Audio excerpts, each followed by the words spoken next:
কোনো কিছু ভেঙে গেলেই কি তার কাজ আমাদের জীবনে শেষ হয়ে যায়? পৃথিবীর অন্যান্য দেশে ভেঙে যাওয়া জিনিস, পুরাতন জিনিস খুব সহজে ফেলে দেওয়ার রীতিনীতি থাকলেও আমরা আবেগী বাঙালি।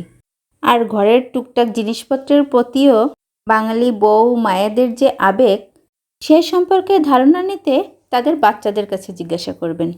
দুঃখ ভারাক্রান্ত মনে তারা একটা আফসোস অবশ্যই করবে যে মায়ের অমুক কাপে আমি কোনো দিন চা খেতে পারলাম না, যেটাকে সে শোকেছে দেখে দেখে ছোট থেকে বড় হয়েছে।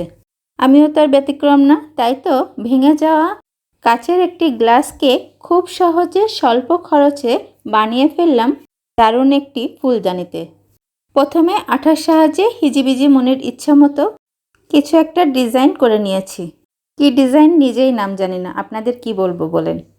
এবার গোল্ডেন স্প্রে কালারের সাহায্যে গোল্ডেন করে নিলাম। এই স্প্রে কালারটা আমি 280 টাকা দিয়ে হার্ডওয়্যারের দোকান থেকে কিনেছি।